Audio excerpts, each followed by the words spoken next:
To take a moment of silence. Unfortunately, there was a mass shooting this morning in Roseburg, Oregon at Umpqua Community College. It's really important, so I'd like to just take a moment of silence for the folks who have passed.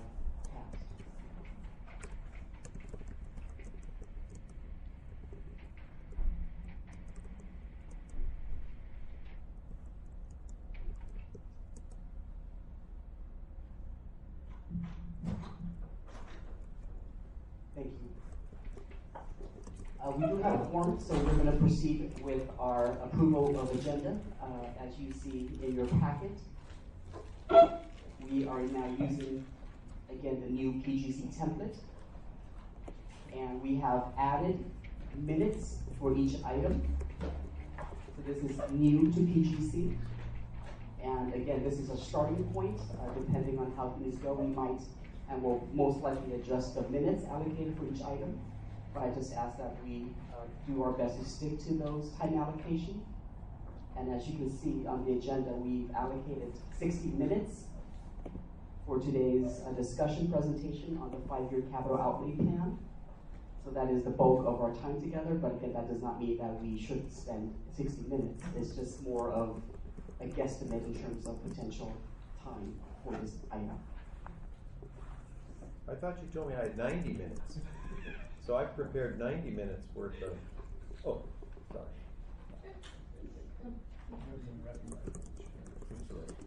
I'm out of order. So members, Move for approval of agenda. thank you, Alan, for a motion to approve today's agenda. Seconded by Karen, thank you very much. Any discussion?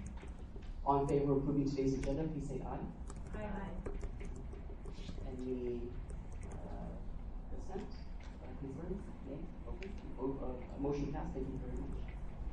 Move on to the next item, which is to approve the last minutes from the PGC minutes from September 18th. Again, we are using the new template. And I want to acknowledge Grace Esteban for working hard to really get the minutes in a very orderly fashion for all of us. I hope you had a chance.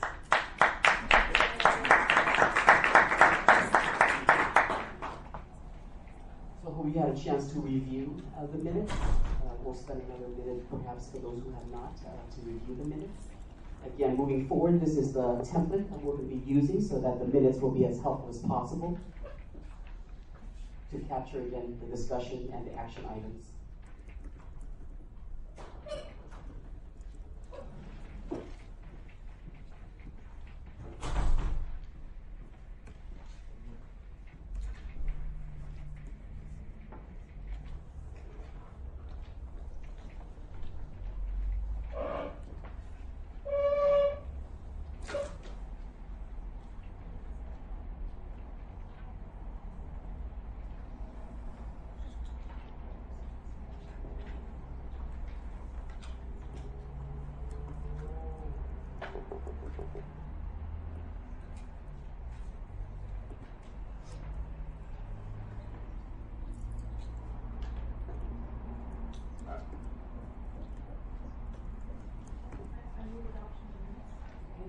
Motion by Karen to approve the minutes. Second. Seconded by Alan. All in favor, please say aye. Any opposed? Okay. Thank you very much. The minutes for the September 18th meeting has been approved. I just want to note something about the minutes. Chancellor Lam would like us to post the minutes. So today's minutes, for example, will be the draft minutes for today's meeting will be posted on Monday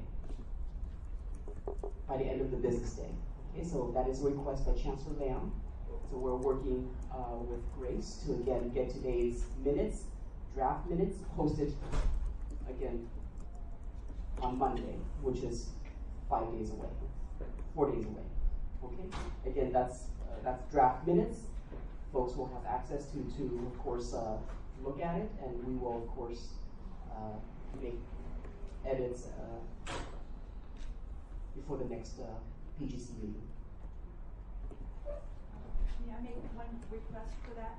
And that is when the draft minutes are posted, besides the draft watermark, if it could have the word draft besides the word minutes at the top, so that it says draft minutes, just in case, somebody misreads something and gets all excited and says, how could you say that? And, so it just makes it clear that it's the draft. Great, thank you very much. Thank you, Grace, for noting that. So again, we will definitely post the minutes no later than 72 hours of the PGC meeting, but in terms of making sure that folks who were not at today's meeting get a sense of what was discussed at today's meeting, we will post the draft minutes on Monday by end of the business day. Okay, thank you very much. Chancellor Lam is not able to join us today. She did ask me to convey one thought, which is that I believe at the last PGC meeting she noted that she would like to add 3 additional standing committees. Those 3 standing committees are facilities, budget, and information technology. At the next PGC meeting, Chancellor Lam will speak to that some more, but I think it's important to note that is something that she would like to move forward.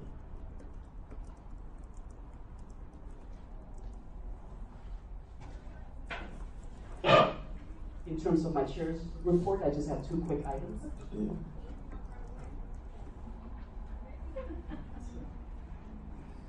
Again, I already mentioned about the minutes. We're going to get them up on Monday.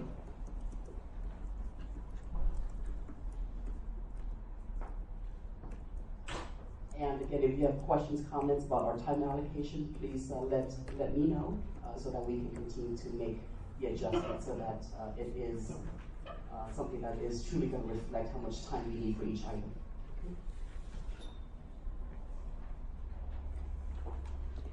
Moving on to the next item, awards and recognition. Anything members would like to share in terms of awards and recognitions?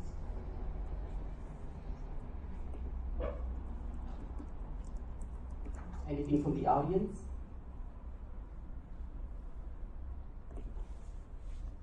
Lillian?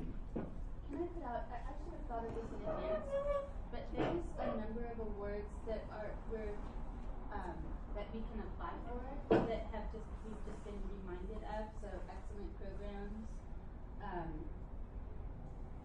I'll try to send something to share with PGC so that everyone's kind of aware, besides just because we sent it out to the faculty, that there are these state level awards and they're calling for excellence in programs. If you could put forth some nominations if we would like to. Great, thank you. Hearing no other comment, we're going to move on to the next. There is no consent agenda item, so we're going to move on to the next, which is unfinished business. We're going to start with the EP 1.01, election and membership. Again, this came up for the first reading 2 weeks ago, and now Steve Bruckman, our general counsel, will go over for second reading.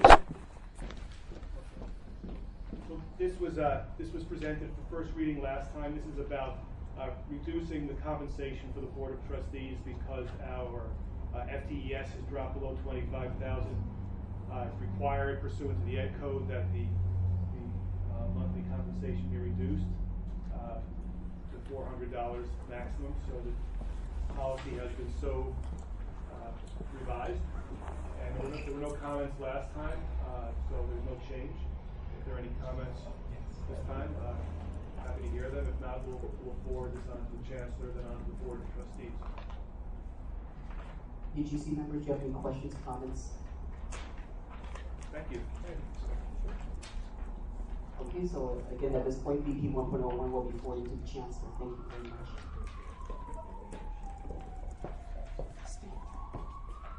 Oh, yeah, okay. Yeah, I just wanted to mention that PGC members probably noticed that a number of emails went out this week. So a number of constituent group members have been working closely with the Chancellor to develop sort of an orderly process for getting policies and procedures out to constituent group members so that people have an opportunity to review them with enough time to share them with their constituent groups and so on. So they've been organized in such a manner so that depending on the nature of the policy or procedure, their time is allowed, and a more complete explanation of that process will be forthcoming. But you've seen the materials now, and beginning in November, there'll be an opportunity for the PGC to comment on policies and procedures. So you're encouraged and urged to seek input from your constituent groups between now and then, so that when it does come before the PGC, we're ready to have a full discussion and move quickly to get these policies and procedures moving through the process onto the Board of Trustees, because there will be more policies and procedures coming behind these, because we have a lot of policies and procedures that we need to get in place for our accreditation. Yes. First of all, thank you for sending those out. I appreciate that, and also specifically noting when they would come before PGC and for first and second readings, and also the deadline that you noted on there for when you want a response. I do have a question, two things about the deadline and the groups that you had specifically said, hey, this might be of interest to you. One is if groups find they need more time for discussion, is there a process for indicating that they need more time? And then the other question is, how are we ensuring, especially for the student groups, that it's getting out to the proper people to disseminate that? Yeah, well, I'll take the second question first. The student groups are a challenge. The student groups are not actively participating. As you can see, there are no students here today. I'm sorry, there is a student in the audience. I'm glad to see that, but not at the table. So we will I'm working with Nessa to get that accomplished, and we will do our very best to involve the student groups. I think you probably know that the Ed Code in Title V requires providing an opportunity for students to participate. We can't force them to participate. We can only provide an opportunity, and we are doing that by providing ample notice of what we're going to be talking about. So we're making all attempts that we can to achieve that. On the issue of if more time is needed, the hope is that will not be the case. But if it is, notify me and or Jesse that there's an issue. Hopefully you have an explanation. It's not just we forgot, and we'll do the best we can to accommodate. Any questions from the council?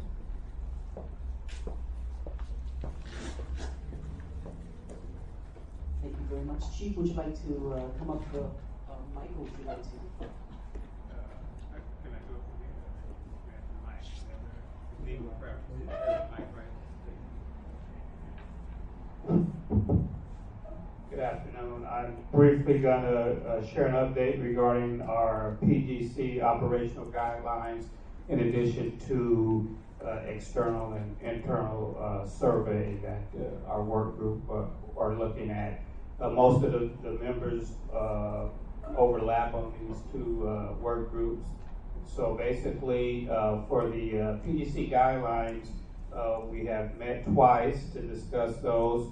And primarily what we are looking at is to redefine or solidify board policy 2.07 and AP 2.07, which will be the companion to our PGC guidelines, which encompasses information and guidelines for both the PGC as well as the standing committees.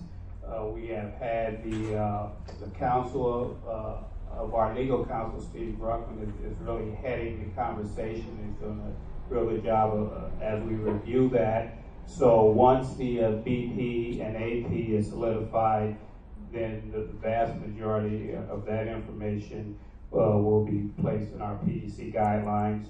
We will come before actually all of the constituent groups. We will be sending out information for folks to take a look at, give us some feedback, and then once we have those drafts looked at, and we'll be coming here and presenting that to the full PGC council. Oh, I'm sorry, stretching. Okay, so that's kind of where we are there. We don't. Before we move on to the next topic, are there any questions regarding the brief update about the operational guidelines? Again, the intent is to adopt the operational guidelines and make it into an AP 2.07. That's correct. Because at this point, there is no AP 2.07 to accompany the BP 2.07. So I just want to clarify that. Any questions from the audience about this process? But I'm assuming that we're all going to receive the copy from today and all the changes. Correct. That should be coming from Steve. I think he's doing our editing. And I see a hand from an audience member. Yeah, if you have the time, could you just, I don't know what the AP 2.07 or the BP 2.07 are. Can you just tell me what those are in brief terms? Yeah, just briefly, it's the guidelines under which we want our participatory governance council and our standing subcommittees to operate under. And what, you don't have one existing right now, or there's a new one for modifications? No, there is a BP 2.07 which created the Participatory Governance Council in 2013. There just wasn't a companion administrative procedure created with it. We created operational guidelines back in 2013. Those are going to become the now AP 2.07. Thank you. Other questions before we move on to the external and internal evaluation work group update? Thank you, Jim. Okay. Yeah, just quickly for the surveys. Again, we've had 2 meetings of the work group to take a look at all of the comments that were submitted both internally and externally. And what the work group is looking at is kind of piecing those all together and coming up with a recommendation for quality improvement, basically. So we have had the opportunity to view the internal just this afternoon, and so we have some draft notes that we'll be sharing with everyone shortly. We have begun the process of looking at the external, and to do much the same thing, take a look at some of the comments that were said and look at areas where we can do some quality improvement. So our hope, we have a meeting set out next week to, again, as best we can, try to finish that up, and then again, get that information out to all the constituent groups so they take a look at them, have input, and then once we have that input, we'll have another meeting and make sure we get all the comments together, and then again, before we present it to the full body of the PGC. And again, the idea is to make some recommendations and see how we want to respond to those surveys. And I just want to add one quick context. Again, we've asked the 4 standing committees to review their evaluation results. And this is what we're doing with the general PGC as well. We are reviewing the recent survey results so that we could identify recommendations for how to improve PGC to be a more effective council. That's the purpose of why we are doing what we're doing. Questions from the council regarding the quick update? Questions from the audience regarding this topic? Hearing none, thank you very much, Chief, for the update. We're going to move on to the bulk of our time together, which is a presentation of the 5-year capital outlay plan, and I would like to invite our interim Vice Chancellor of Finance and Administration, Mark Zakovic.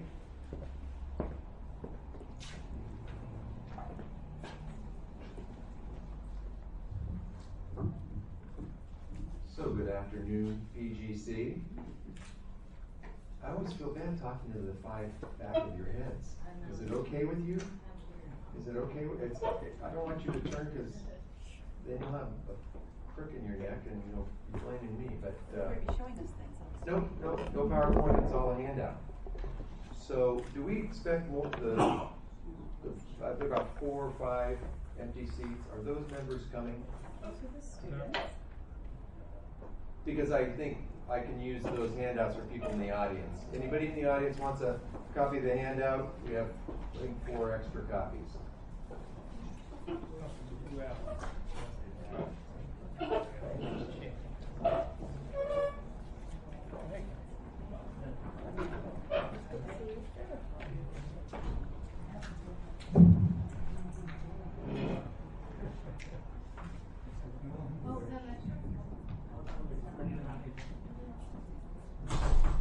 Okay, so if you have one if you don't have one and you desire one, we can have a little bidding back and forth is the highest bidder, but no.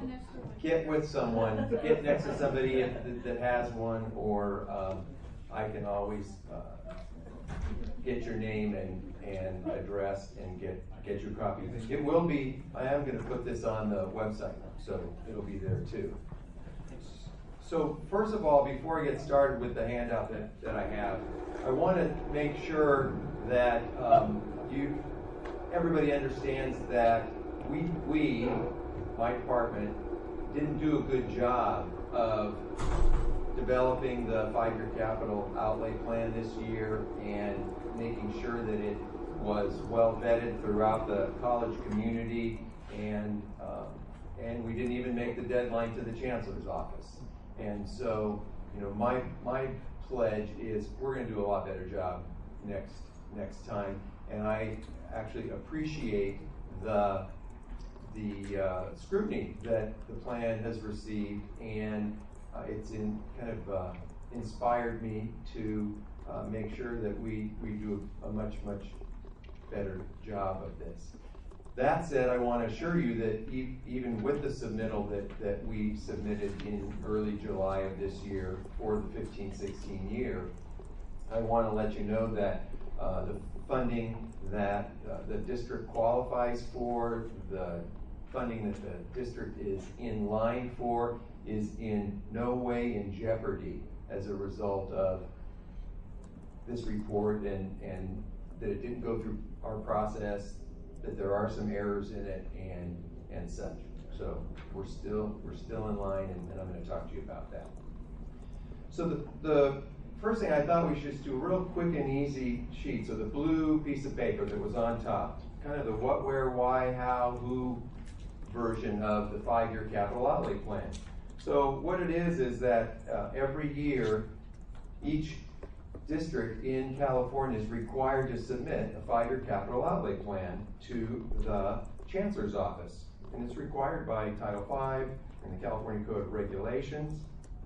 And it is a document that the Chancellor's Office uses to gather data from each one of the college in regards to what are their, for the next 5 years, what's their sort of wish list on construction, where are they on currently funded projects, where do we want to go, and why they want to collect all that is they then work, the Chancellor's Office then works with the Legislative Analyst's Office to really create the argument for the size and the size of the bond, the statewide bond for education facilities, and the percentage of that bond that the community college system should get. So they want to take all these needs, and it adds up to billions of dollars, and justify why the governor and the legislature should agree to allow a bond measure to be placed on the agenda. And as I said earlier, the plan is due, currently it's due on July 1st. It used to be due other times.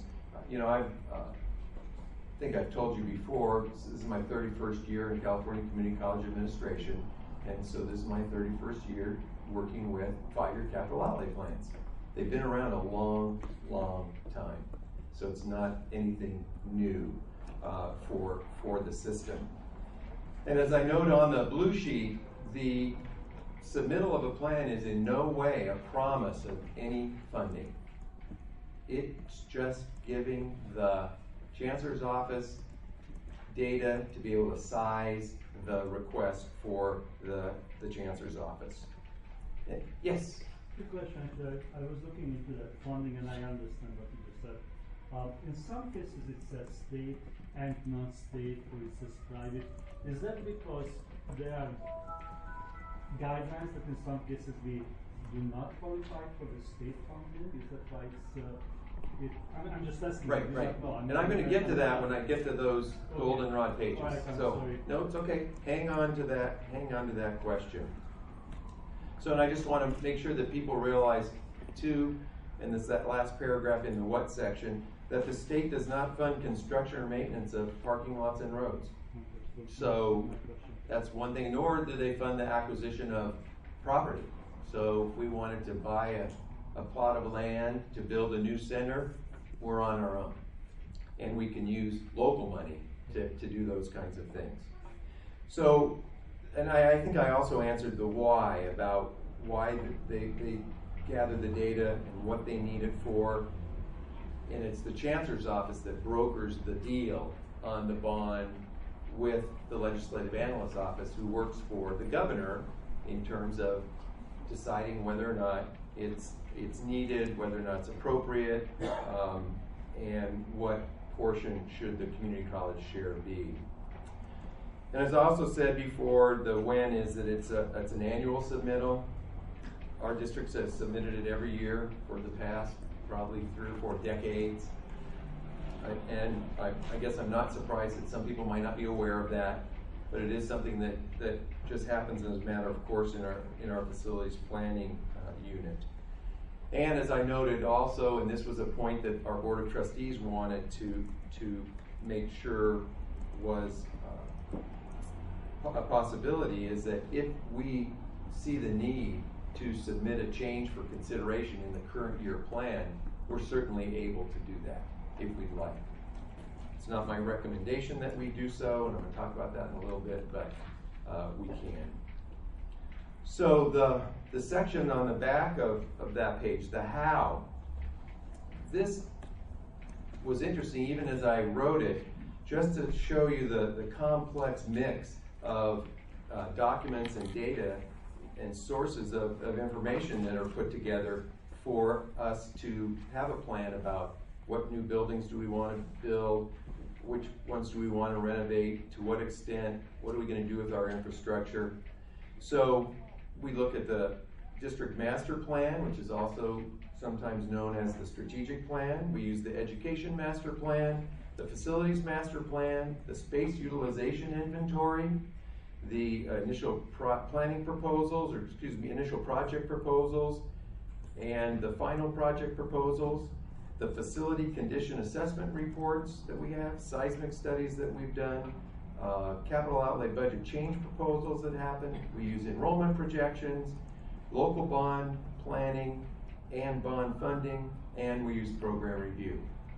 So to pull all those pieces in to create a document that makes sense for our district, makes sense for the educational needs of our students, and makes sense for the immediate 5-year future, that's how it all comes together. And there's a lot of, it's not magic, it's real coordination of all of that information. So all of these documents are considered when coming up with this as a final product? Yes. And how long does that process take? So if the deadline is in July, you would start putting all these puzzle pieces together 6 months ahead of time? Easily 6 months. Easily 6 months, probably closer to 9 months. So we're starting to work on the new submittal now because we're overlaying the development of the submittal with the process that we really stumbled on this last year in terms of how many reads it needs to come to PGC, it needs to go to the board, and all of that.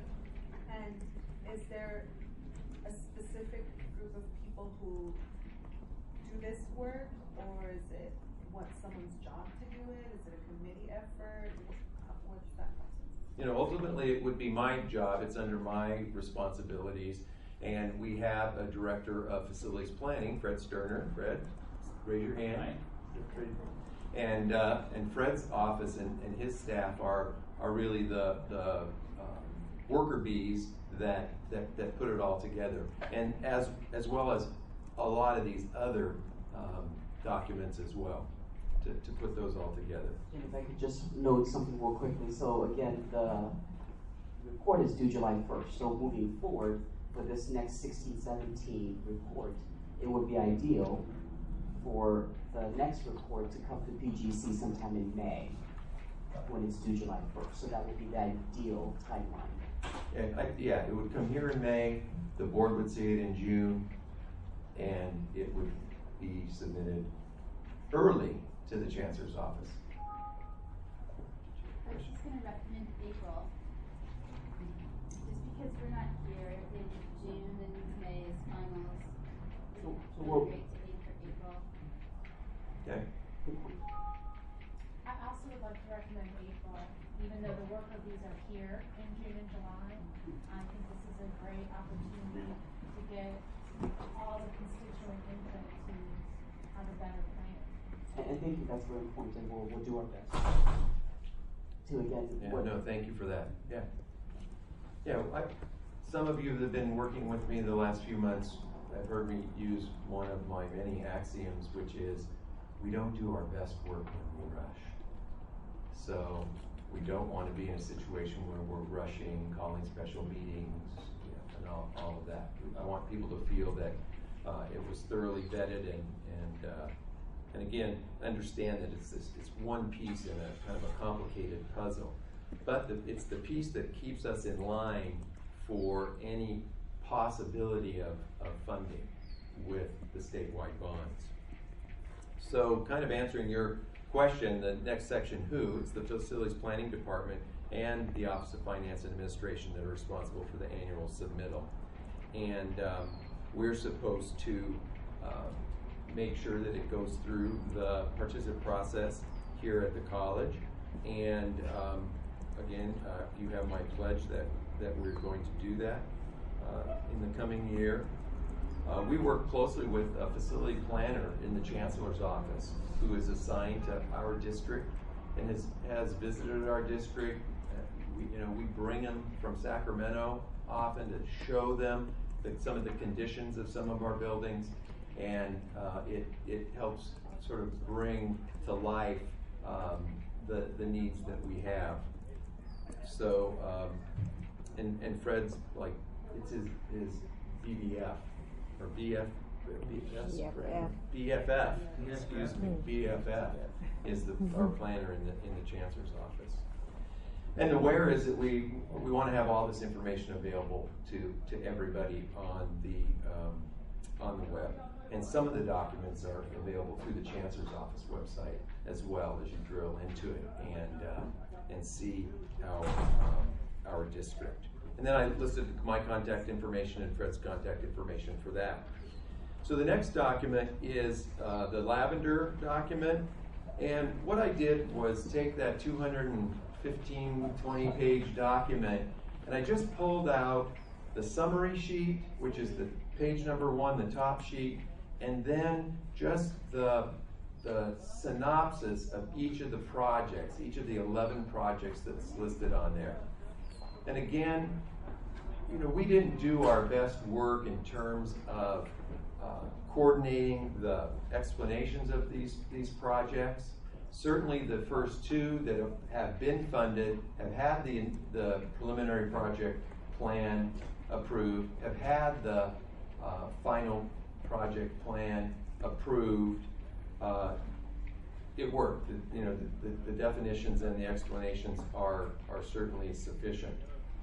But we want to make sure, as this is an ongoing process, that as we submit projects on our plan each year, that they accurately reflect what we plan to do with the project, how we plan to utilize the money that the state might be making available to us. And answering your question about the state funding, so on the first one, utility infrastructure replacement, and so you see that the year that it's supposed to be funded is shown, that 2018-19. The amount that is showing here is $62 million.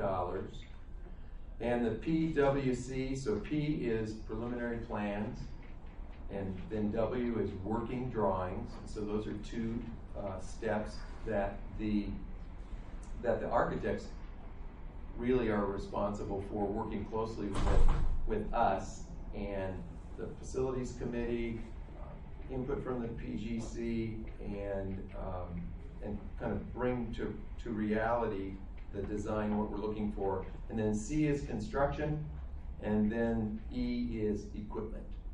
and it's usually funded. Once you get the preliminary plan money and the working drawing money, it's very unlikely that the state would not follow through with giving us the construction money and then allowing us to equip the building. Yeah, if I can ask about this process, is that all right? I guess he's the chair. Yes. Yeah, I was curious to ask you how the infrastructure replacement of Ocean Campus is going to be affected by the development of the Balboa Reservoir. It's been my understanding that we might need to renegotiate our usage of some of the pipes that run underneath it, and that, of course, the implementation of the Balboa Reservoir plant is going to involve a lot of power and water utilities changes. I was wondering if you could just speak generally to what we can expect with regard to that. You know, that project is really so far in the future that I can't speak to it.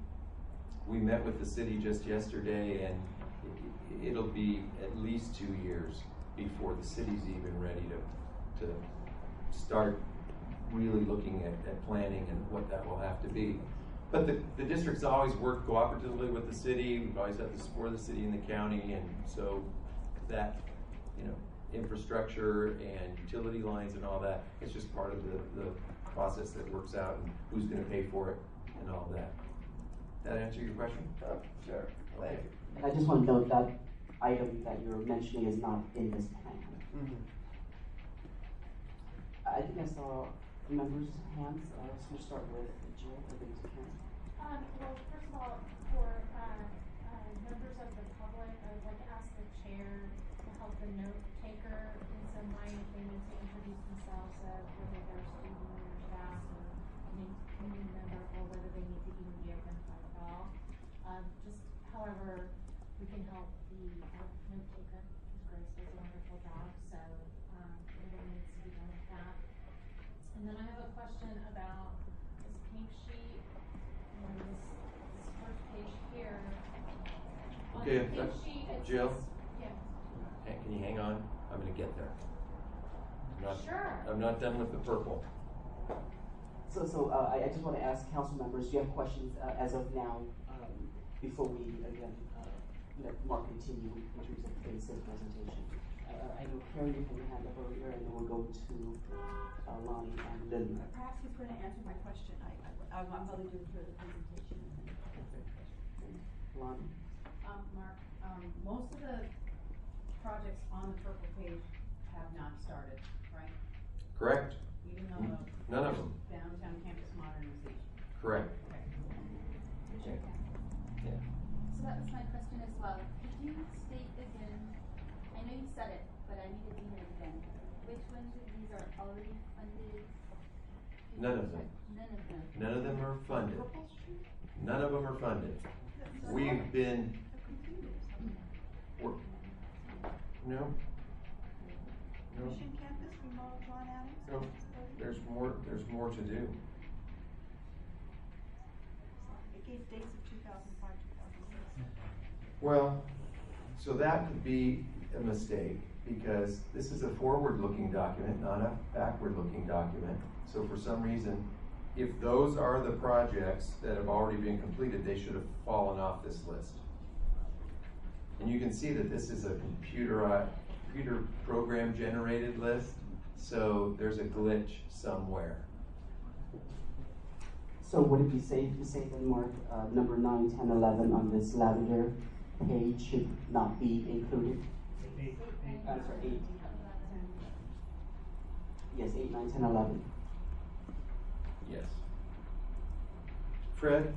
Oh, well, I was gonna say, some of the older legacy projects that are listed on there, that are, like, I think, I'm not sure, I was trying to get Chinatown up with the last one. If you don't completely close out the project, and that's every little detail and filing and final this and that, the program won't let you take the project off. So some of the older stuff's on there because I just haven't located what it was that wasn't filed. Right. Filed it. And again, one of the situations that our district faces that probably about a year and a half ago, we had about 40 projects that were not signed off by the Department of State architect, projects that have been long completed.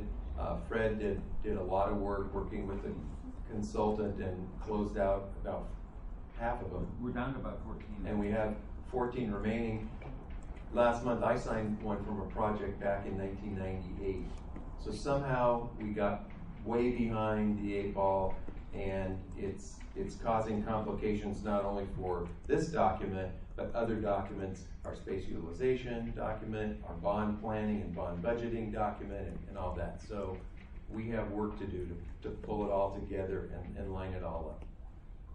And thank you, and I want to make sure that, again, I turn to the council members for questions before the audience. I know I see 2 hands in the audience. Council members, you have other questions before I turn it over? It's the same question. So could you say again, so now you said that the projects are not funded, the top 6, the top 7 are not funded, but they're in this order and they're in this pipeline. And should they get funded? Because I thought when you said that when you see the plans and the drawings. Yeah. So I was looking at it going, does that mean that that first one is already approved for plans and? No, it's just the amount of the total that would be allocated to the preliminary plans and working drawings, and it would be in that year ideally, but the bond hasn't passed. It won't even be on the ballot. This is all planning for a bond to pass. Yeah, statewide bond. Mark, we just got information on that bond. We're just notified that there's enough votes, and it's been certified to put the bond that funds at least the infrastructure, the top 3 projects, to put that bond on the November 2016 ballot. Which is really good news. So that'd be the June or the election or the November election? November election. November election. 16? Yeah, so this, Right. so this will all move, you know, these dates will all move, and let me tell you too, our submittal, as a result of the master planning the facilities master planning that we're embarking on, this could get all shook up, and it could be a whole new list of priorities for us. But these are primarily based on work that's been done in the past in the existing master plan, which is 10, 11 years old now. That's why we need to get a new one done, and we're moving forward to do that. So what the state, Lillian, has told us, if the bond passes, they want to fund projects 1 and projects 2. So we'll turn to Alan, and then I do want to take a couple questions in the audience. I see hands earlier. Alan? I just want clarification on what you just said right now and what Fred said. I thought I'd heard last week or a few weeks back that we had 2 items going for the possible bond measure, the items 1 and 2, but now Fred, you're saying that You the just top said 3. 3 you're going? I don't know about 3. Well, the top 3 are certified. You go through a process, it's usually a 3-year process of an initial project proposal, IPP, to a final project proposal, FPP, to a certified final project proposal, which means, as Mark had referred to, Department of Finance, the legislative analyst, everybody signed off on it and they've approved it to move into the funding queue. We have, the top 3 are in the funding queue right now, but we normally don't give you more than 1 project. They've agreed to fund this 1 and 2 as soon as funding is available. So being in the funding queue means not the 2016 bond, if it passes, would project 3 be in. It would be in likely the next bond, or if there's money that's unallocated or left over from the 2016 bond, if it passes, that they might reallocate to fund that project. And so, going ahead to jump to the pink page. Before you do that, Mark, I know there are people. Again, going back to council members, Joe Kersey's comments, audience member, you could identify who you are, so that we can acknowledge you in the minutes appropriately. Okay. I see 2 hands, Steve, and then Wendy. So I'm looking at the lavender sheet. This is Steve Brown, Department Chair. Sorry, I am Stephen Brown. I'm Department Chair for Horticulture and Forestry. and I am currently serving on Area 3B for accreditation, and I served on FRC for several years, where I looked at this plan and actually got to know it pretty well. And there's a lot of things, I would like to point out to you, there are a lot of things that were on our 5-year plan in years past that are not evidenced here at all and have not been completed, quite a few projects. I'd also like to point out that it is evidence that FRC committee has not been consulted about this. It's currently being called CPPC. They haven't had any review of the 200-page document that this lavender sheet comes from, or the 5-year plan, and also that the building user groups have not been consulted. I know that nothing's funded, it's all proposal, but that used to be a very important aspect of any of these sorts of plans before they move forward. And I'm very concerned as well that there are quite a few departments that have bond proposals on the last 3 bond issues that were never completed because the money was diverted to other projects. For example, the PABC, horticulture facilities, other north side campus facilities that were supposed to be included in the last bond issues, and they're not on this plan. So I'm concerned about that as an employee here at the college. Thank you. Thank you, Steve. We will note your concerns, and thank you, Grace. And actually, hi Steve, it's nice to see you. I haven't seen you for a while. But why I'm here and talking about it is for those reasons exactly when the PGC was asked to look at this after the board had approved it for submittal. So, and you weren't here at the beginning of the meeting where I acknowledged that it wasn't handled well. It didn't go through the process well. We need to do a much better job. Excellent. And when you're talking about bonds, I've been talking about statewide bonds. I haven't been talking about local bonds. And when you referred to the 3 bonds, you were talking about local bonds. So. And again, Steve, a comment that was made earlier is that going forward for this next 16-17 5-year capital outlay plan, we're hoping to bring this plan draft to the PGC meeting sometime in April 2016. Wendy, please identify yourself. Wendy Kaufman from the Structure of the Engineering Department. My concerns are very similar to Steve's.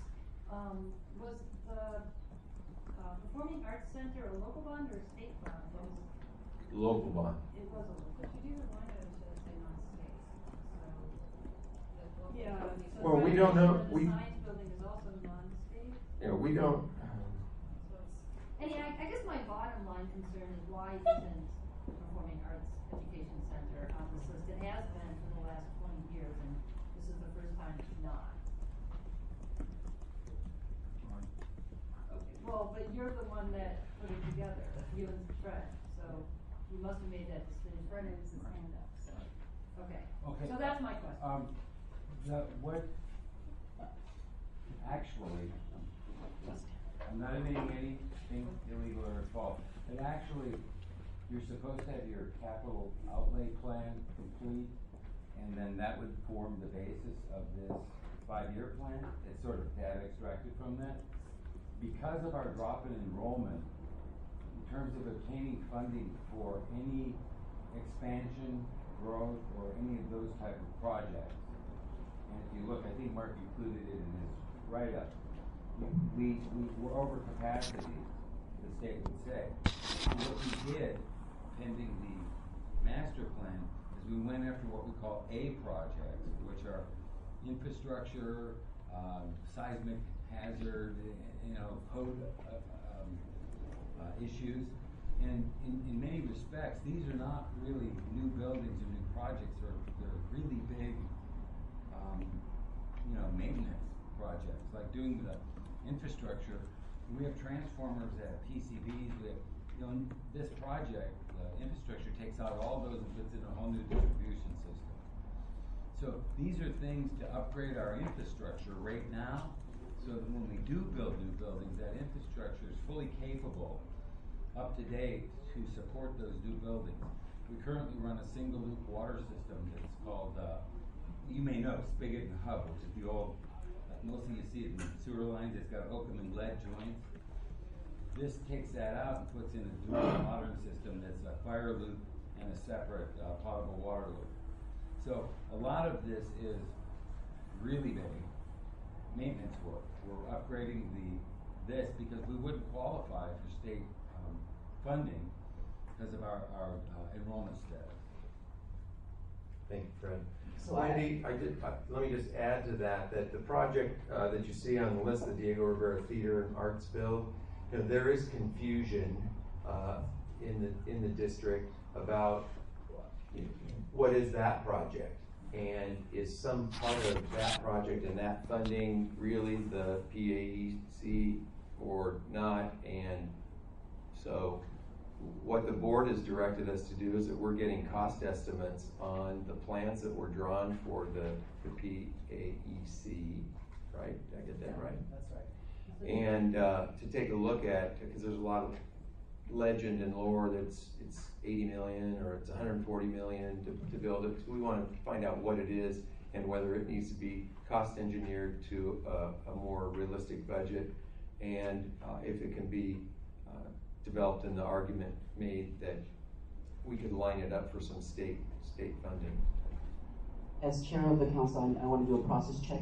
It is half an hour into this discussion, and I want to make sure that we allow Mark to go through the rest of the handouts here, and certainly want to entertain questions as well. So, what is the wish of the... I'm nearly finished with the handout there, so go ahead. Just on the same topic before we pass it, I see that the Diego Rivera Theater What page are you on? project, page 8, I think it's labeled now. Okay. Page 8. The last line that says, this project is to drop and replace the building with a seismically safe and code compliant building. So drop and replace, I assume, means put a new building where the building currently exists. Take out the building that's there and put this in its place, right? Correct. So that's definitely not the PAEC, in case you're confused. What I would like to know, and you may not have those answers today, but I think it is important to have some transparency and clarity about the PAEC. So the questions that we really need answered are, what has become of the funding that the college already received that was earmarked for that building, right? In local bond money, which is represented on this sheet as non-state, right? So we received from a bond in the past a great deal of money for that. What It was became one of the that projects money? listed. Right, and then the other question is, who and by whom and when was the decision made to drop that project? So I don't think that decision has been made to drop that project. Well, It's not on this list, but remember, this list is one piece of a very complicated puzzle. I've not been in a single conversation in my 3.5 months that didn't talk about the PAEC as being a project that's of importance to this college and needs to be built. So it's, as I told you at the beginning, this document is flawed. I guess just to speak to that, I mean, it does say this title of this list as district project priority order. Does that imply it's not a priority? This list is flawed. The projects that are listed are in priority order according to the last time the district prioritized them. Well, And it can reprioritize. So, but if it's still on the list to build that building, then you wouldn't also need to rebuild a building for theater arts in the right where Diego Rivera Theater is, right? Bingo. You're not going to raise this That's building, part put of it. another one in it that's going to duplicate the functions of the building that's going next door to where we are now. Absolutely correct. That's my understanding. That's why it's confused about And you don't have any way of that. clearing up that confusion at this point. At this point, and it's not imminent that we clear that up. We're working on it. I need to get I've been working on getting the bond budget into a recognizable format and an understandable format so that we see exactly where we are. That's helpful. Lillian? Mark? Do you want to respond to that?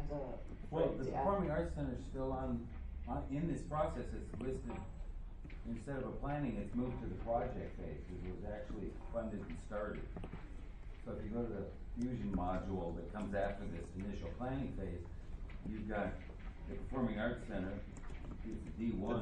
But they don't have that. I know you don't have that, but what I'm saying is, it hasn't disappeared, it hasn't dropped, it's been moved into the project phase, it's an actual project. So if I could just quickly summarize, there are questions about the PAEC in terms of where it is and what's going to happen. And according to Fred, you're saying that it has moved to the fusion project, so this PAEC building needs to still be discussed in terms of what's going to happen next. So it's not dropped, but at the Right. same time, It's not it's dropped, not in this it's- plan, but it also does not mean that it's not going to get added. When we go backwards.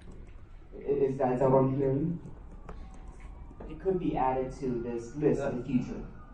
My understanding is that the project was on the list, we did receive some funding, and we returned funding back to the state. Or the fact that it's not on this Does list. anybody remember that? Is that true, false? So Okay, because I'm not spreading that room, but that's what I heard. It was work of a special trustee. I can't go back and change it, but I can certainly influence the future and getting this project back on track, back organized, so we know how much money do we need, what size building do we want that PAEC to be, and if we're gonna fund it locally, the 5-year capital outlay plan just reflects it, but it doesn't get put into the mix of projects that are justified according to the formula that the Chancellor's Office used to size the bond, the statewide bond. So we're gonna do it ourselves, because we don't qualify to build that building based on the formulas that the Chancellor's Office used. That's the beauty of local bonds, and why it's been so great for community colleges since 2000 to build buildings that are desperately needed and aren't formulaically allowed. So Lillian, and then we're gonna. I'd see another question from the audience, but Lillian first. So, so the first part of my statement, just putting into the hearsay column, I do recall Ron Gerhardt announcing, I think at a board meeting, the amount of the bonds that had been returned to the people as the monies in that bonds were kind of straightened out. So that might be when he was mentioning that. that was the state money. How, Yeah. But I'm not gonna be an expert on it, Okay. but you asked, does anybody remember that? I do remember that statement. Yeah. The second thing that I would say is that I would like to request, if it pleases the council, that we could agendize perhaps a return visit to outline the actual participatory governance steps that would resolve the issue of the Diego Rivera Theater Arts Building sitting in the place of the Performing Arts and Education Center. If we could agendize a conversation or the steps that we have taken to actually clarify that, I think it would resolve a great deal of angst and anxiety in the college community to clarify that.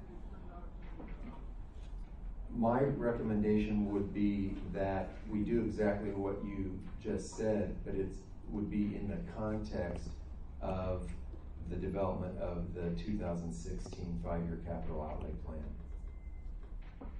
Yes, just I think that's gonna take longer than actually coming here and saying, here's what we're gonna do, including here's gonna participate on the plan, and here's where it's coming, and here's where these decisions might be made. I think it would be helpful.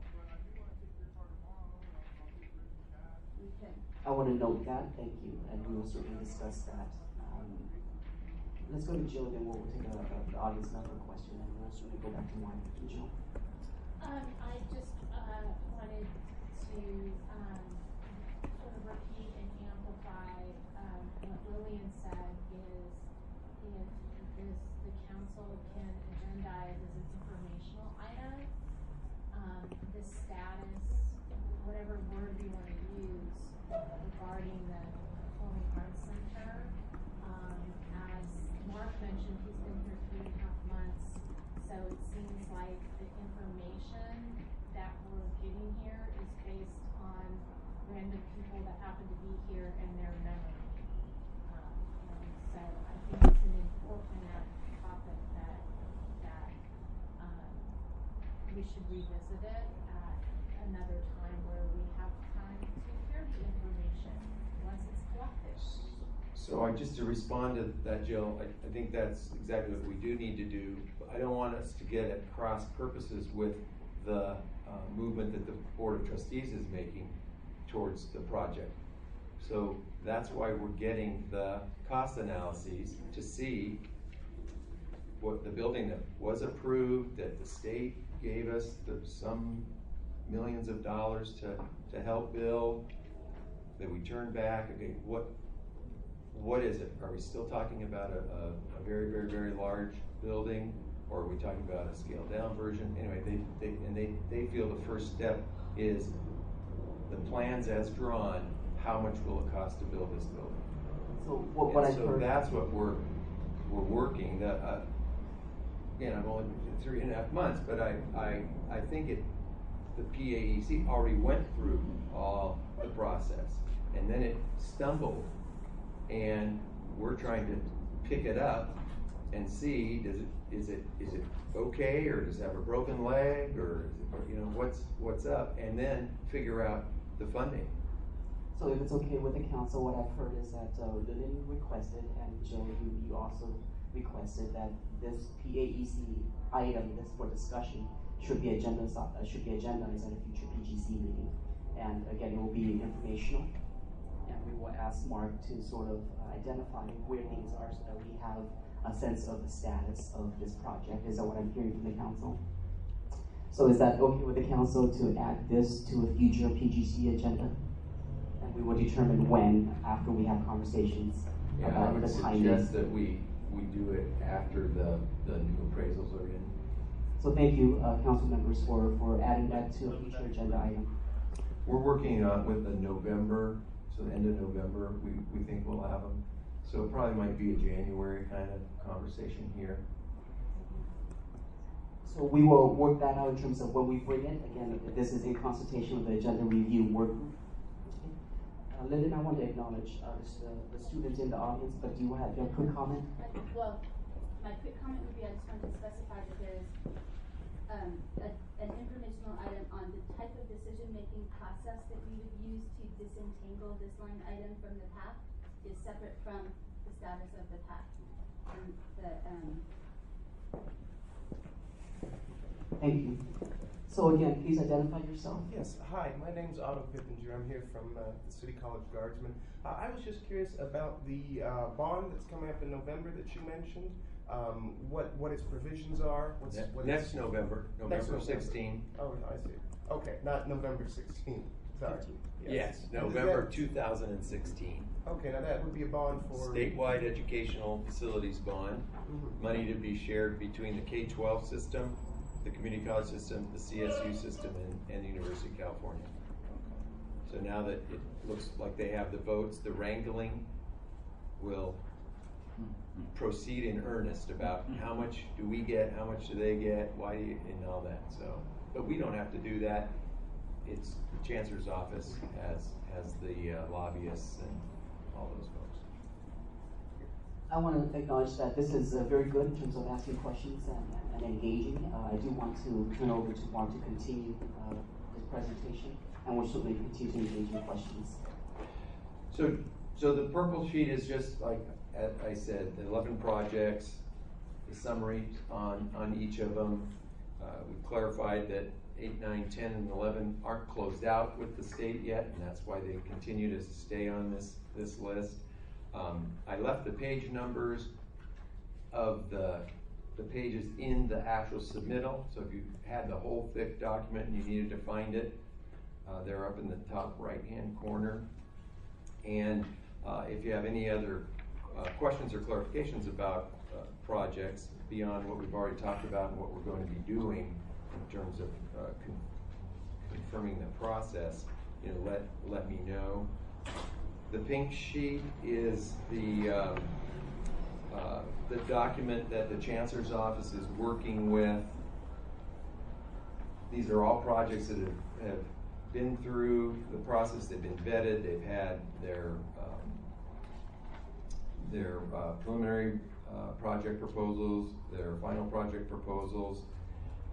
They're being authorized in 16-17. So you see the column, and then you see the category type. So A's are the most needed. So you see the 3A projects are our seismic code upgrade of Civic Center campus, the utility infrastructure replacement, and then at Pasadena City College, some seismic replacement as well.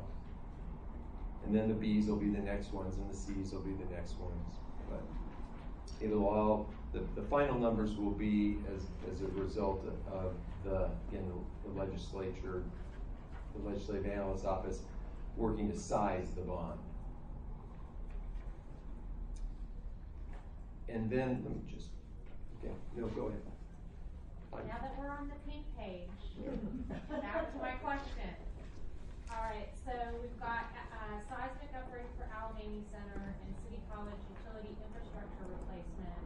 Mm-hmm. And that looks like 1 and 2 on this list, correct? Yes. Is that correct? Yes. Okay, so this says fiscal year 2016, 2017. So is 1 and 2 happening? It's all dependent on the election in November of 2016. Okay. 2016. Thank you, you've answered my question. Okay.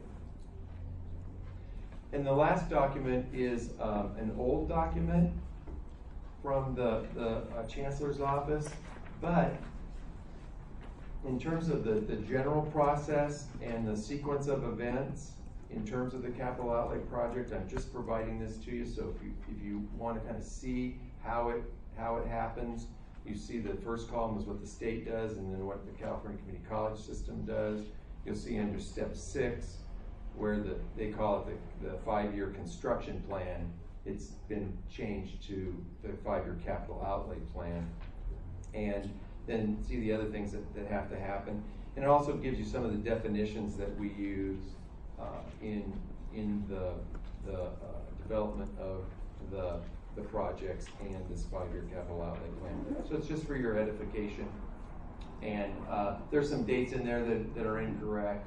This is I think it was published in 1998 or 1999, but essentially the process is still the same. So let's go back to council members with questions. Starting with Teresa. So I appreciate this blue page because it kind of broke things down in layman's terms. My asset management skills are not what they should be. So when I was reading through this 200 pages, or trying to, it might as well have been written in a language I didn't understand. So I appreciated this, and I know that perhaps including some kind of a summary like this in front of the document for folks who aren't experts in these numbers and these letters, it would be helpful. I don't know if it's appropriate in terms of submitting it to the state, but definitely as someone who's a member of a group who has to review the document, something like this would help me to make sense of it. So I appreciated seeing it today. Okay, thank you. You'll recall we did a cover letter from the Chancellor on the adopted budget. Again, sort of the executive summary of the highlights, and that is how, in my opinion, how documents like this need to move forward. They do need to have a cover sheet. The report, as you see, it's computer software that the Chancellor's Office manages, and so we can't change it. We just have to work with it. And another question I had was just looking through the pages. This has all to do with buildings and infrastructure. Is there any space for it? I know that there was some reference to instructional staff, non-instructional staff, personnel-related issues. But I wasn't really clear about what role personnel actually played in this report in terms of being a part of the funding that's requested or necessary for the work to get done. So, I just kind of wanted a little bit of clarification about that. Okay.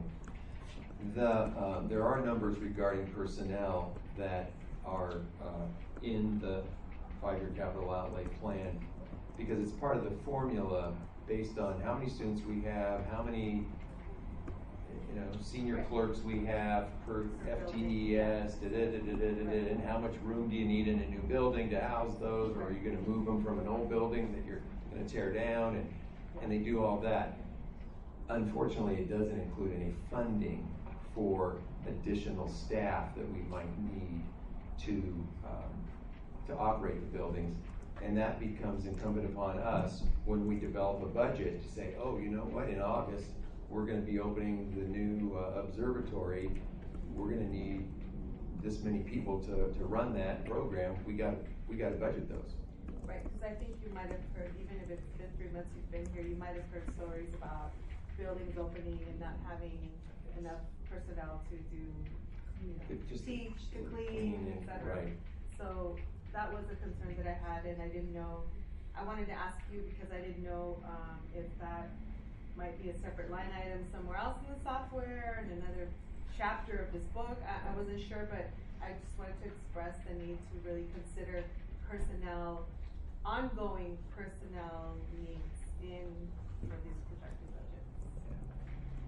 You remind me that we do need to keep in mind that when our apportionment changes in 2 years from the approximately 30,000 FTES level where we funded down to the 23,000 level, all that information is in the formula that drives the funding of projects.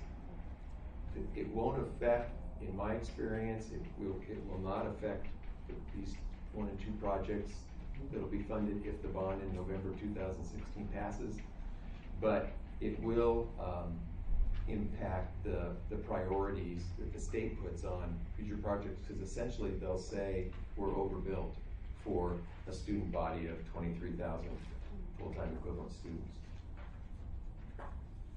I just want to do a time check real quick with council. We have allocated an hour for this. We have 10 more minutes left. I want to certainly engage council members in other questions, and of course invite the audience as well. If we need to add additional time, I'd be happy to entertain that as well. So other questions from council members? Lillian? So, I have a little bit of concern about the language in the report. So, we're describing all of our buildings. We're trying to write a self-evaluation. And in this report, we're looking at Chinatown as significantly deteriorated and may present several health and safety issues. We're looking at the ocean that is at risk of catastrophic failure and has failing infrastructure systems. And I'm aware that after the last team visit in fall of 2014, in January we closed the Civic Center. That wasn't part of our self-evaluation. If I was on a visiting team, I'd certainly be looking at what we say about our facilities. And I just have a very general concern, besides all the specific language that I've identified. Almost every single one of these, if I was reading this, I would be very concerned that all these buildings are actually populated. And I don't know how that works, but I have some concern about being able to write our self-evaluation and turning in reports with this language to the state. So I just want to note that Lillian is concerned about the language being used to describe the current status of our buildings. Is that accurate? Yes, but that's a rather mild way of stating it. So just, yeah, I'm kind of on the same I was thinking on the same way, but if you look at the Chinatown, and I understood what you explained, that because some files have not been closed, it's like, it actually lists that we still need to build a Chinatown new campus because it's located in the old one that was built at 1911. So I think, just going back, I think the problem might be that if someone who's not familiar with our district, just reading something like this, not realizing that, no, we have a brand new Chinatown, or looking at it at the reality, the new Chinatown, looking at it that we need to move it because it's so, there's some disconnect from reality in this. And I explained, I probably would have not voiced it, but because Lillian mentioned, I said that maybe in some cases we need to look at it if we can more reflect reality rather than what's in the computer program.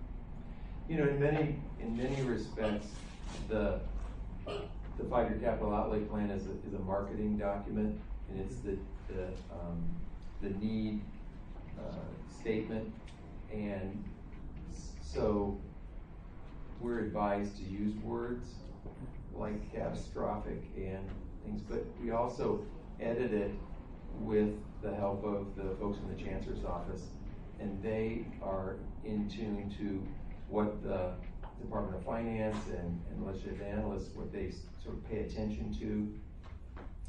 And language like that, I've been in several districts, and the report isn't submitted and saying everything's hunky-dory, we just like to get it fixed up. It has to say according to our standards. And the other thing is that we need to make sure it's transparent in terms of what are the conditions of the buildings and all the occupants. We all need to know, what's up with the condition of our buildings. So this one's very safe, so breathe a sigh of relief. We're in good shape here. So is there a way to consider whether it's advisable to, and if it's found to be advisable to adjust the step of having this somehow be compared to our currently being written self-evaluation and make sure that we're not stating something anywhere that's gonna run us into some difficulties? My response to that, in the perfect world, I think we would want to do that, but in the imperfect world, our visiting team that comes next year is going to be made up of a lot of seasoned community college people, faculty, staff, administrators. I think I've told you all before, I've been on 23 visits, I've chaired 15 visits. So if I came and I was reading this document, I have the context of my years of working with 5-year capital outlay plans to know that the language is a little sensational because it's a need statement about, and we want to get people's attention in Sacramento about it. So, and if the team was going that way and meeting with me and meeting with Fred, we'd be able to sort of explain that to them, to either the CBO that's on the team or even the team chair, and say that you understand the context of this, and it's not as dire as it might sound in the verbiage that's in that particular plan. I think they pay, as a team, the team is going to pay a lot more attention to the facilities master plan and how it integrates with our education plan and how it's going to lead us into the future and help us do the 5-year capital outlay plan, get state funding, get more bond funding from our local taxpayers, things like that. At this point, I'd like to ask council members, you have other questions that you'd like to ask Mark?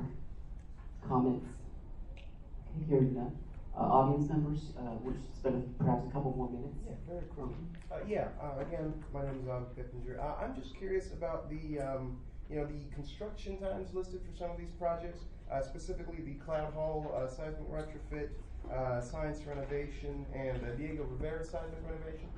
Namely, during these construction periods, are we expecting class services to stop? Will the buildings be closed for significant periods of time, assuming these go ahead? The budgets include what's known in the business as secondary effects. And so, for instance, if we are doing the seismic upgrade in Cloud Hall, we would vacate the building, and the secondary effects would be the cost of leasing portable classroom space and office space for the time that they need to do that work. Okay, and that would be basically the year-long periods listed, or would it be only a portion? I mean, would we would plan on it being the entire length of time and probably a little bit more. Okay. Because often projects, you know, usually from the day you shovel the first shovelful of dirt to finish, it's at least 18 months. And more likely 22, 24. Because once you start, any of you have done any building, once you start going to the ground, and then you find out, oh, we didn't know that pipe was there, and oh, we didn't know that this was there, that type of thing. Thank you. Okay. Other comments from the audience, and then we're going to come back to Joe, and then we're going to wrap up this presentation. Seeing none, Joe?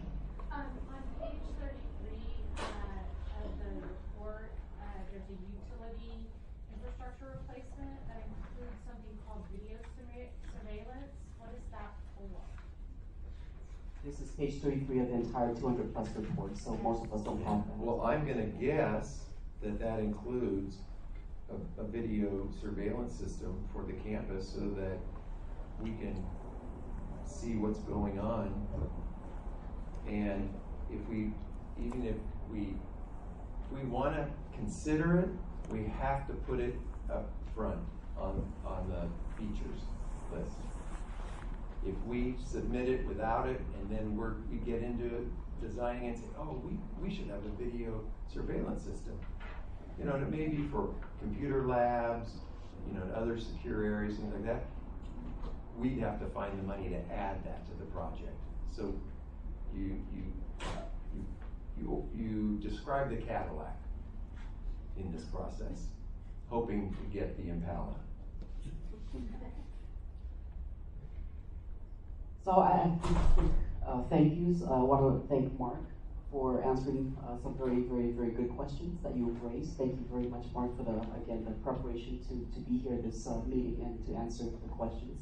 And of course to Fred as well for working on the plan. I do know that, as you all noted, this next cycle for the 16-17 plan, this will come back to PGC, hopefully again at the April 2016 meeting. So I do want to note that for the minutes. And that in terms of a request from council members to bring back the PAEC discussion at some point in time, and we will discuss the timing of that. So I do want to note that for the minutes as well. There is great interest to at least have a sense of where we are with the PAEC project. And again, I want to thank council members for engaging in a very robust and healthy conversation about this topic. I know that it raised a lot of questions when it was initially brought up. I'm glad that we had a chance. I'm glad we had a chance to talk about it today. Yeah, thank you, and I appreciate your attention and your interest in this, and we're going to do a much better job with the 2016 submittal. And the other thank you I want to say is, sorry, to the audience members. Again, this is a new PGC in terms of how we go about conducting business and engaging audience members in the process. So again, thank you very much for being so attuned to the various discussion topics. And again, thank you for respecting the process. I know we're trying to have a more effective way to really get through some of the agenda items. And thank you for honoring the fact that we've allocated 60 minutes and we just went gone over by 2 minutes. So this is good, thank you. Moving on to the standing committee updates. I don't see Kristen Charles, but I know that our other co-accreditation chair is here, Lillian. All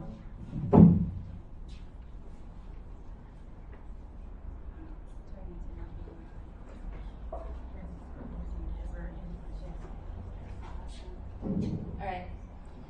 Thank you. So Kristen Charles is not here today. I hope you'll settle for me. The Accreditation Steering Committee has been working on overseeing the deep outlines, and now coming up in just 2 weeks, the first draft of the self-evaluation is due. So anybody out there on a Team 2016 work group, 2 weeks. I'm looking forward to, I know you're done. You already said you were done. A couple weeks ago, I was jealous. But the Accreditation Support and Accountability Task Force that was created from members of the Accreditation Steering Committee members that is tasked with reviewing each stage of the self-evaluation from the deep outlines, the first draft, the second draft, and the final draft, and providing feedback on those drafts, met on, I think, September 18th, having looked at a review of the deep outlines.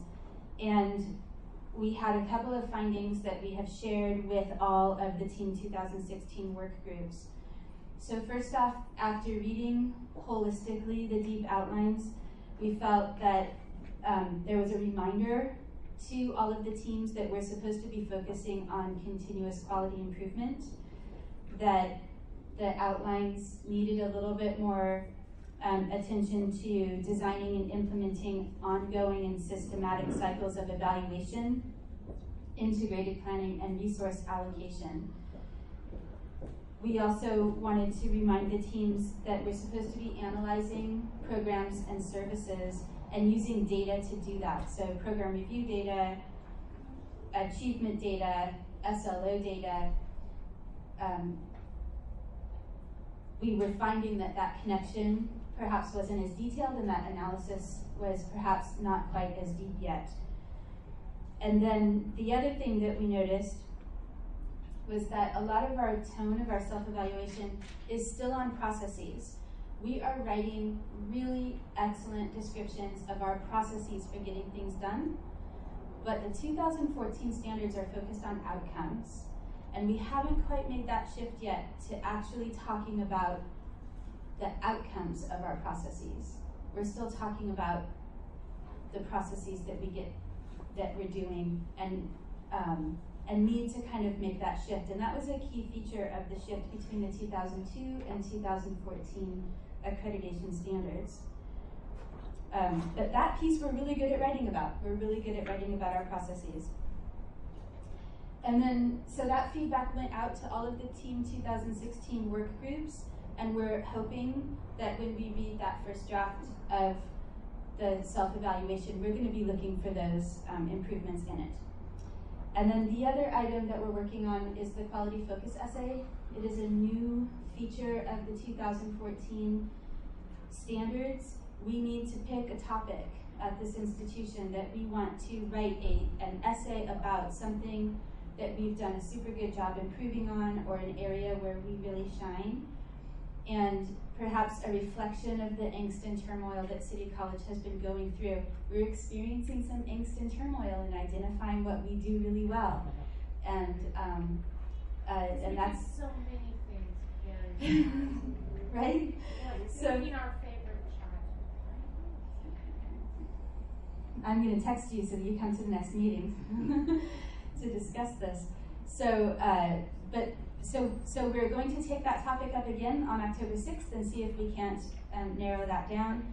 I might be suggesting that we again send out a survey. So if you guys are really looking at the self-evaluation process and looking at how we've turned this corner from perhaps the most heightened point of accreditation crisis to maybe we've turned into the rebuilding crisis, part of this crisis, and you're thinking about some things that we do really well, please share those ideas and suggestions. You can send it to Kristen Charles, you can send it to myself. I think I'm going to advocate that we kind of send out a more general request for feedback on that. So, and I'm happy to take any questions. Yes? Yes, too. First of all, is there any way that when the... Oh, I'm sorry. I just want to first turn to council members. Do you have any questions for Lillian regarding our accreditation update? I had a question. Since this is new, this essay, it's my understanding there isn't any kind of template to follow or example to follow because no other college has submitted an essay, correct? Yes, however, I would add that the first round of colleges reviewed under these standards will be reviewed in January, starting in January of 2016, and we might be able to look at that model. And 2 colleges, or at least Napa Valley was evaluated in this fall, and we should be able, and they piloted the standards, so we should be able to look there. And ACCJC provided some instructions, so we should be able to look at that. Thank you. You're welcome. Other questions from council members? Okay, seeing none. Audience? Sorry about that again. Yeah, I was curious as to when and how, if possible, I, as a student, would be able to get my hands on the self-focus evaluation, or whatever the name of the Self-evaluation. Self-evaluation and the quality focus essay. Sorry, that's the term I was looking for. So, actually, these are all being done on Google Documents, and if I can do this quickly enough, even if other people are chatting, I'm happy, even after the next person takes the stand, to work this out, maybe, if Jill helps me. No? But so I can show it to you. If you go to our CC, thank you. While you're talking. Thank you.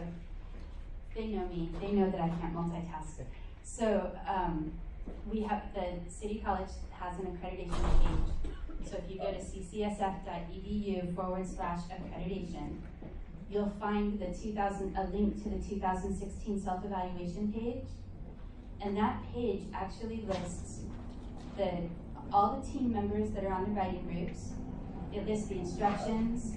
It lists all the resources from ACCJC, and then it lists every standard broken out by, standard 1, A, B, C, 2, A, B, C, D, all of those standards.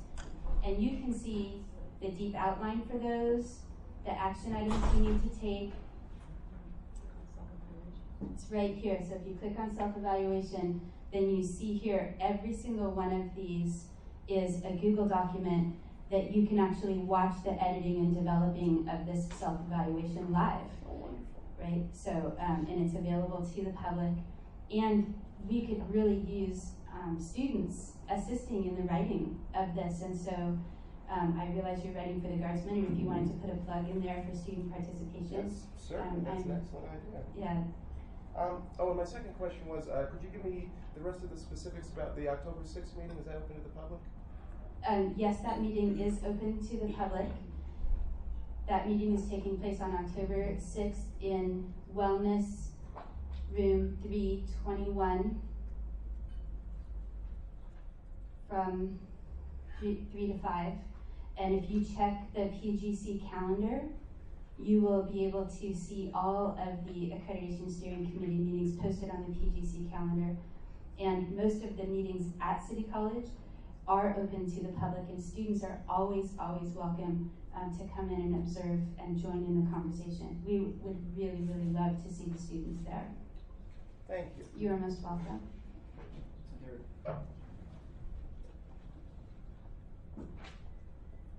Are there other questions from the audience? Thank you very much, Lillian. We're going to move on to the next standing committee update, enrollment management. I was informed by our Vice Chancellor of Academic Affairs that there is no update. They have not met since the last PGC meeting. They will be meeting again soon, and we'll have an update at the next PGC meeting. Moving on to the Diversity Committee, there is no update as well. They will be meeting, and hopefully we will have an update at the next PGC meeting as well. With regard to the Planning Committee, I don't see Pam here. It's you. Telling me to be quiet.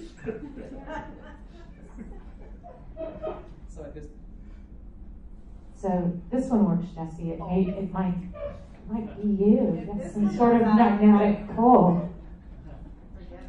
That's the last one. So at this point, there's no update as well from the planning. I did not receive an email regarding this, so at this point, there are no updates for the 4 standing committees. Moving on to our agenda, standard 4A, Lalani Batista is not able to continue to be here, but her quick update is that there is no update.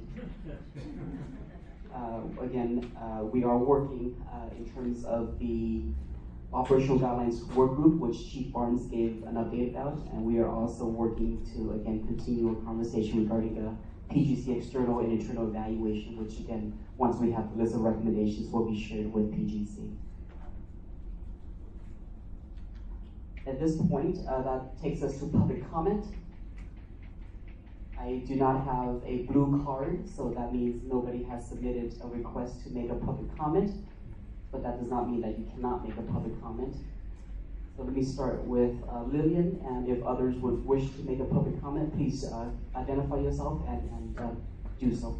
So Lillian. Yeah, so actually, I just want to thank you for taking the moment of silence at the beginning of the meeting, and it kind of helped me do a self-check that I had heard about this, and yet was so busy at everything that we do here that the impact of it really didn't sink in until you asked for us to stop and think about it. So I wanted to thank you for doing that. And I actually want to note, it was Mark Zokovic who suggested it, so thank you, Mark. And again, it's really awful in terms of what happened up at Umpqua Community College, but again, it just reminds us that we all need to take care of ourselves and be good to each other. Other public comment from the council or from the audience? Yes, sir, please. I'm sorry, I have one question for the council member in front of me with the short red hair, ma'am. I'm sorry, I didn't catch your name. Joe? Jill. Jill. I'm sorry. You mentioned some concerns about the video surveillance proposed in the 200-page document. I was wondering if there's any way for me as a member of the public to get a copy of that? I think she would have a poster. She was asking about it. And what is that? Right, it's mentioned. I'm just interested in looking into that a little bit. It's mentioned. Thank you. The chair just now, it's on page 33 of the 5-year capital outlay. Page 8 of the purple set. Page 8. Okay, thank you, Karen. I always count on the library.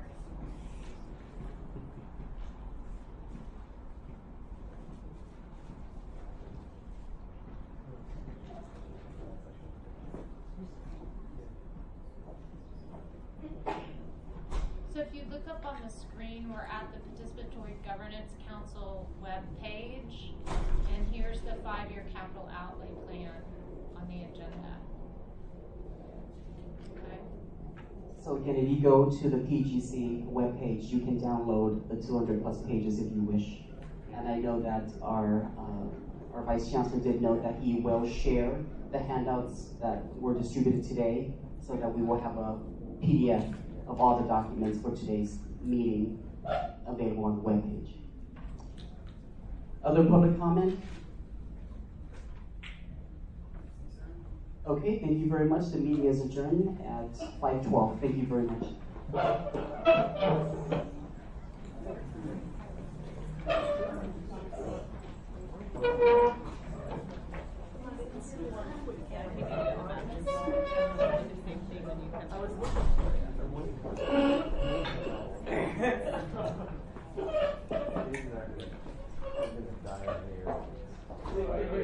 Did you tell him that I was behind home plate in 3-6 back area, man? I was enjoying myself.